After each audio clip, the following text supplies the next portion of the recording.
మరి పితృహత్య మాట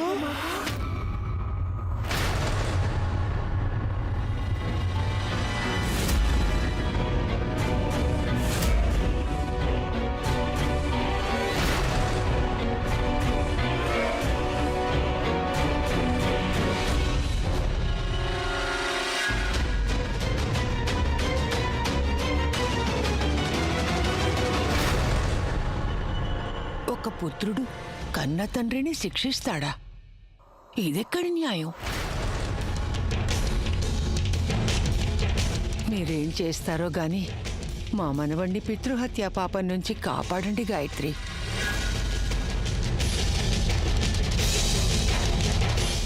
మీకు ఈ రహస్యం తెలిసిపోయిందా? ఎందుకు తెలీదు? ఎప్పటి నుంచో తెలుసు. ఈ మహల్లోంచి అలా గాలి బయటికి వెళ్ళినా సరే మాకు వెంటనే తెలిసిపోతుంది. ఈ విషయంలో మా పెద్ద కోడలు ఏటేటా యశోద ద్వారా బంగారు కాసులు నింపిన పెట్టెలు బయటికి పంపిస్తుండేది. మరి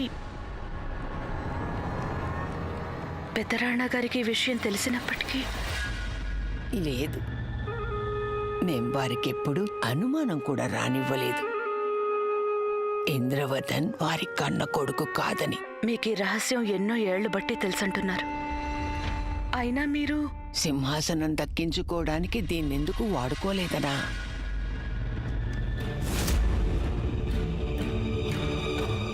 మేమెప్పుడూ సింహాసనం ఎక్కాలనుకోలేదు. మేం దాన్ని గెలుచుకోవాలనుకున్నాం. అప్పట్లో మా వ్యక్తిత్వం కొంచెం శివంగిలా ఉండేది. సులభంగా దొరికేది మాకు నచ్చేది కాదు. దేన్నైనా వేటాడాలి.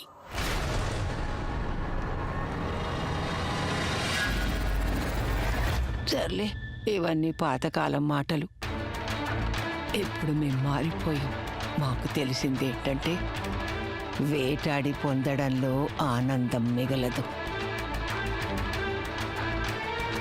త్యాగమే పరమానందం.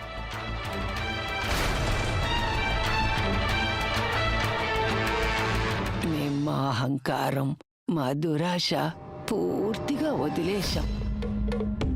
ఇప్పుడు మా పాపాలకి ప్రాయశ్చిత్తం చేసుకుంటున్నాం.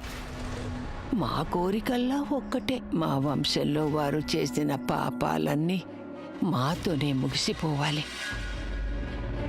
మా వంశంలో రానున్న తరం వారు మా మనవడు రాణా గారిని ఈ పితృహత్యా పాతకం నుంచి కాపాడండి, వారిని ఆపండి. పురాణాల్లో కూడా రాశారు, కన్న తండ్రిని పరాభవం చేసినా సరే 7 తరాల్ని వేధించేటంత పితృదోషమట. ఇక్కడ రాణాగారు తమ తండ్రిని వధిస్తానంటున్నారు కదా. భారతంలో అర్జునుడు ఒకప్పుడు భీష్మ పితామహుణ్ణి వధించలేదా? అర్జునుడితో ఆ రోజు కృష్ణ భగవానుడే ఉన్నాడు. కానీ భగవంతుడు కూడా అతన్ని కాపాడలేదు. పితృదోష పాపం వల్ల అర్జునుడి జీవితం దుఃఖభరితమైపోయింది. ఇలా భగవంతుడే కాపాడలేకపోయాడంటే ఇక మానవ మాతృలు ఏం చేయగలరు? ఇక్కడో మహాపాపం జరగబోతోంది. ఒక పురాతన వృక్షాన్ని దాని కర్రతోనే తయారైన గొడ్డలి నరికేస్తుంది. రాణాగారి పాపం చేయకుండా అడ్డుకోండి. కానీ నేనేం చేయగలను? రాణా గారు ఒక రాజు కదా. కానీ మీరు రాణి గారు. వారి నిర్ణయాన్ని నేను మార్చలేను. మీ నిర్ణయం మీరు తీసుకోవచ్చు కదా. అసలు మాకు నిజం చెప్పండి. నిజంగా మీకు అనిపిస్తోందంటారా ఆ రోజు ఆ సర్దారు రాజేశ్వరిని బలాత్కారం చేశాడంటారా? మీ మనస్సు ఏమంటోంది అసలు? నిజం చెప్పాలంటే రాజేశ్వరి చెప్పిన దాంట్లో వాస్తవం లేదు. మరి మనస్సు చెప్పిందే వినొచ్చు కదా. కానీ తీర్పు వచ్చేసింది. తీర్పులో పొరపాటు కూడా దొరలొచ్చు.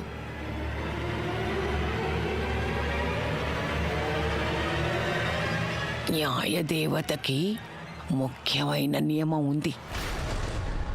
1000 మంది నేరస్తులు తప్పించుకున్నా సరే ఒక్క నిర్దోషి కూడా కురికంపం ఎక్కకూడదు. ఇప్పుడు ఇక్కడున్నది రాణా గారి తండ్రి కదా. కానీ ఇప్పుడు నేనేం చెయ్యాలంటారు? ఎంతో చెయ్యొచ్చు. మీరు చెయ్యాలనుకోవాలే గాని మీరు ఎంతో చెయ్యగలరు. రాణా గారిని మహాపాపం నుంచి తప్పించడానికి మీకిప్పుడు ఒకే ఒక దారుంది. మీరేం చెయ్యాలో మీకు బాగా తెలుసు గాయత్రి. మకర సంక్రాంతి సూర్యుడు ఉదయిస్తున్నాడు.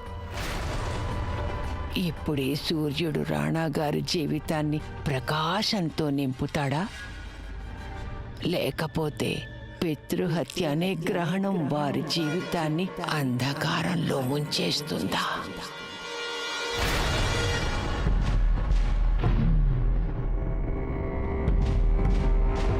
మీ భర్త చేసే పాపపుణ్యాలనే త్రాసు మీ చేతుల్లో ఉంది. మొగ్గు ఎటువైపు ఉండేది మీ మీద ఆధారపడి ఉంది.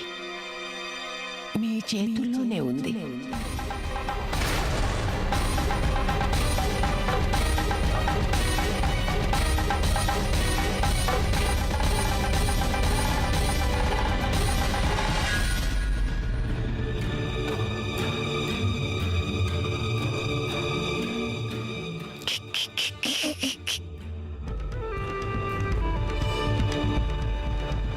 సారీ,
మకర సంక్రాంతి ప్రసాదం.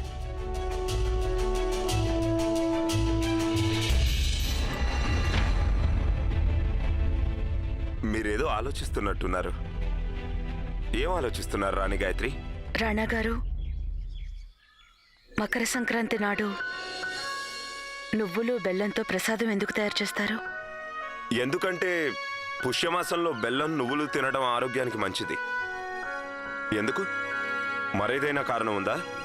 నా అభిప్రాయం, నువ్వులు బెల్లం మన జీవితానికి ప్రతీకలంటారు. నువ్వులు చేదుగా అలాగే వగరుగా ఉంటాయి, బెల్లం తీయగా ఉంటుంది. రాణా గారు, మన జీవితం కూడా ఇలాంటిదే. ఒకప్పుడు చేదుగా, ఇంకొకప్పుడు తీయగా. మనం నేర్చుకోవాల్సింది చేదుగా ఉండేవన్నీ చెడ్డవి కావని. జీవితంలో మనం ఎన్నో నిర్ణయాలు తీసుకుంటాం. వాటిలో కొన్ని చేదుగా ఉన్నప్పటికీ సరైనవే అవుతాయి. నువ్వులు చేదుగా ఉన్నా సరే, కానీ మనసు మధురంగానే ఉండాలి. ఒక్కోసారి ఈ మనసు కఠినమైన నిర్ణయాలు తీసుకోవాల్సి వస్తుంది. అవి ఎలాంటివంటే, అవి సవ్యంగా ఉన్నప్పటికీ అవి అందరికీ అర్థం కావు. వివరంగా చెప్తే అన్ని నిర్ణయాలు అర్థమవుతాయి. అయితే ఓ ఉదాహరణ చెప్తాను. నేను పని చేస్తున్నాను, కానీ దాని కారణం మీకు చెప్పలేను. అయితే మీకు నా మీద నమ్మకం ఉండాలి అని అంటే మీరేమంటారు? మేమేమంటామంటే, నమ్మకం ఎప్పుడూ కళ్ళు మూసుకొని పెంచుకోవచ్చు. నిర్ణయాలు మాత్రం కళ్ళు తెరుచుకొనే తీసుకోవాలి. మిమ్మల్ని అడుగుతున్నది ఒక్కటే. ప్రేమలో ఎప్పుడన్నా నువ్వుల్లా చేదుగా ఉంటే బెల్లానికున్న తీపిని మీరు ఎప్పుడు మర్చిపోకండి. అలా మేం మర్చిపోతే మీరు మాకు తప్పకుండా గుర్తు చేయండి.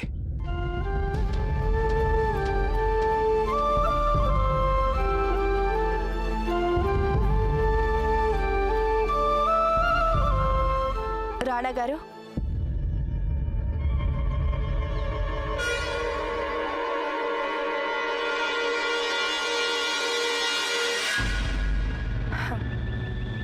మీ కబుర్లకి అడ్డొచ్చినందుకు క్షమించండి రాణా గారు. నేను మీకు గుర్తు చేయాలని ఇలా వచ్చాను. ఈ కబుర్లలో పడి మీరు రాజుగా చేసిన వాగ్దానం మర్చిపోకండి. మహల్లో ఓ స్త్రీ మీద దౌర్జన్యం జరిగింది. దానికి శిక్ష వేయాలి. ఆమీర్ కోట్ రాజుగా మాకు మా కర్తవ్యం గుర్తుంది. అయితే ఆ కర్తవ్యానికి ముందు మేము ఆ బాధ్యతలను నిర్వర్తించాలి. ఆమీర్ కోట్లో ఆనవాయితీ ఇది. మకర సంక్రాంతి నాడు మొదటి గాలిపటం రాజు రాణి ఎగరవేస్తారు. కనుక సర్దార్ని శిక్షించడానికి ముందు మేము ఈ ఆనవాయితీని పాటిస్తాం. కృతజ్ఞతలు రాణగారు. ఆగండి.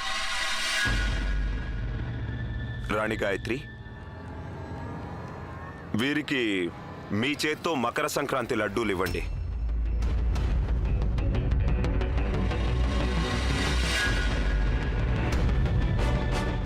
మకర సంక్రాంతి నూతన ఆరంభానికి సంకేతం.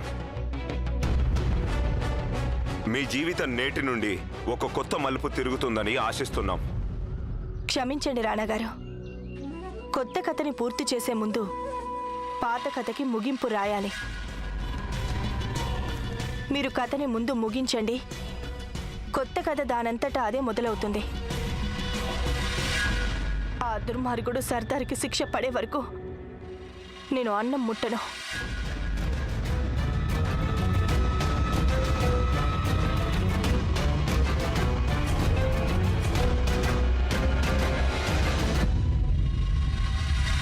ఈరోజు మేం కన్న కలలన్నీ ఫలిస్తాయి. రాణా గారు గాయత్రిల కలలు కరిగిపోతాయి. రాణా గారు, మీరు కల్లో కూడా ఊహించలేరు.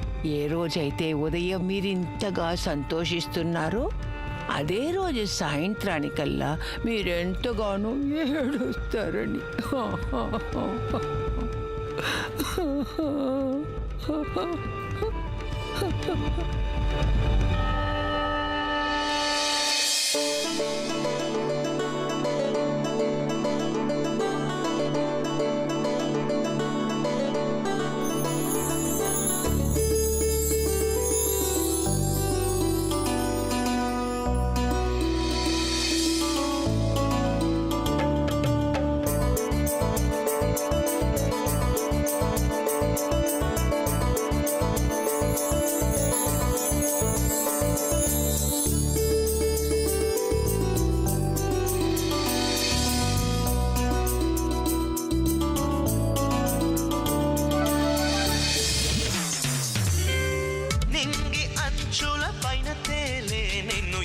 వేసే వారి చేయి తలుచుకోవే.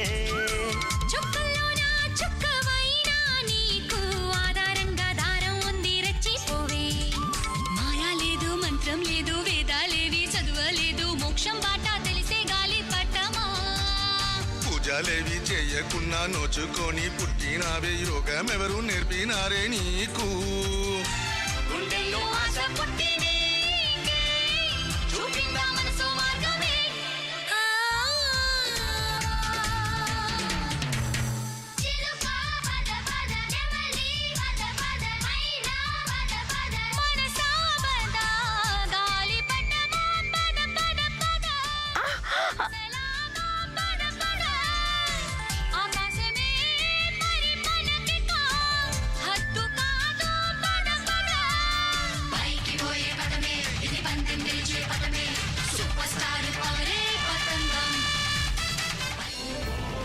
క్షమించండి రాణి గాయత్రి, నా వల్ల మీకు గాయమైంది.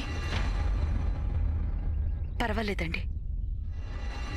నేను రాణగారికి వ్యతిరేకంగా చేస్తున్న పనికి ఇది శిక్ష కాదు కదా.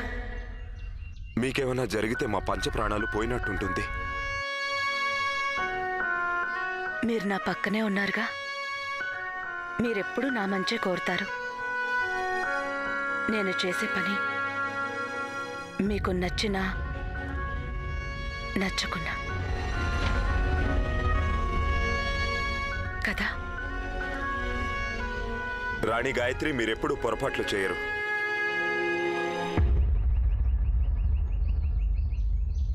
అయినా మేమెప్పుడు మీతోనే ఉంటాంగా.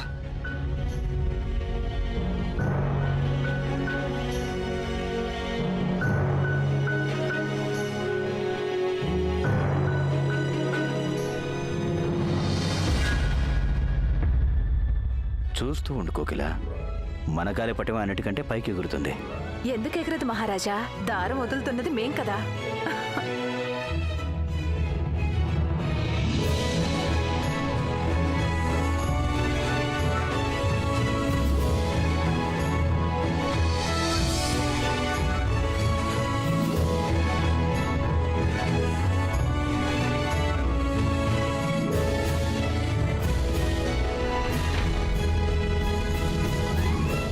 చేయి జాగ్రత్త రాణా గారు.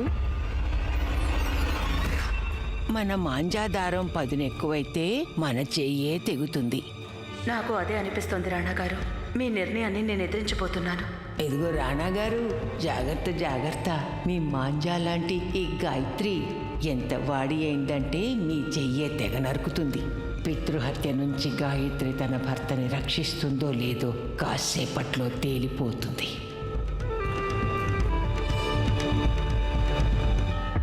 నొప్పెడుతోందా?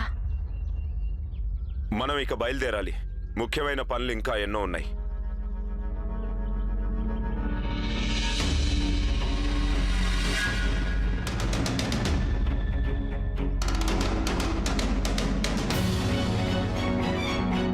ఈ పవిత్రమైన రోజున నేను రాణాగారి నిర్ణయాన్ని ఎదిరిస్తున్నాను. నేనిప్పుడు చేయబోయే పని రాణాగారికి బొత్తిగా నచ్చదు.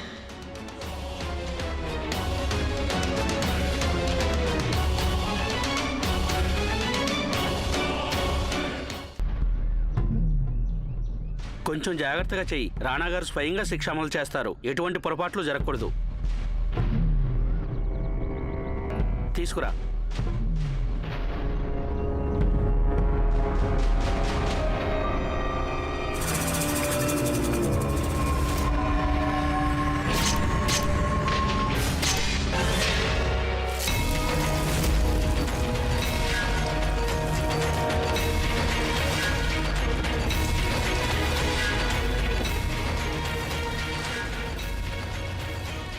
నేను నిన్ను మీ అమ్మ దగ్గరికే పంపుతానురా.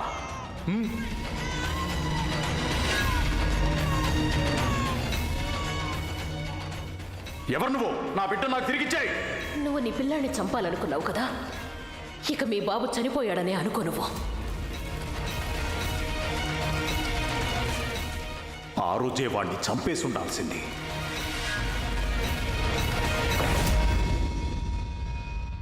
ఆ భగవంతుడు మీకు న్యాయం చేసే శక్తినివ్వాలి. మీ చేతిలో మరణించబోయే వ్యక్తి ఆత్మకి మోక్షం ప్రసాదించాలి. ఇక్కడ అన్నీ సిద్ధంగా ఉన్నాయి. నేరస్తుడిని పిలుచుకురండి.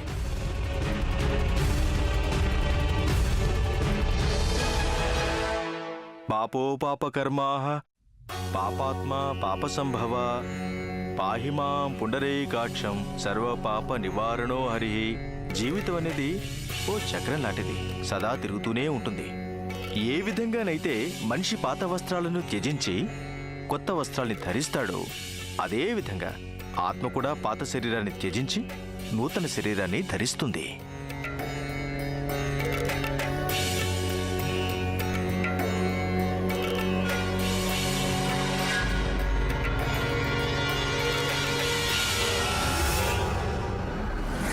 కుటుంబంలో అందరినీ ఇక్కడికి పిలవండి.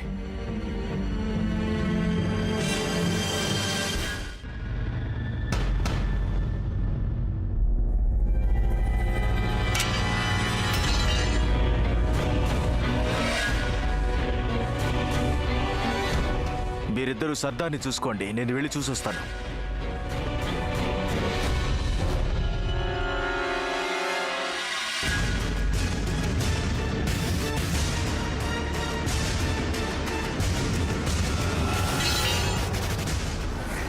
నన్ను తప్పించడానికి ఎవరో వచ్చినట్టున్నారు. నువ్వు ఇక్కడే ఉండు, నేను వెళ్ళి చూసి వస్తాను.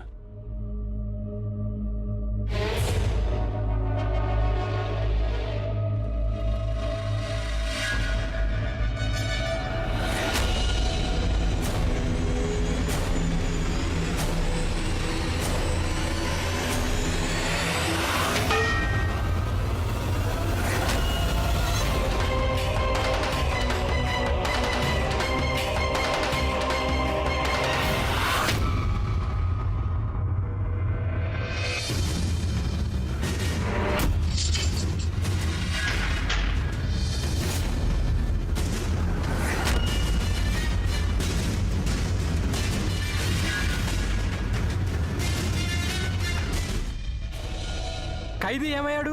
ఖైదీ తప్పించుకున్నాడు. తప్పించుకున్నాడా?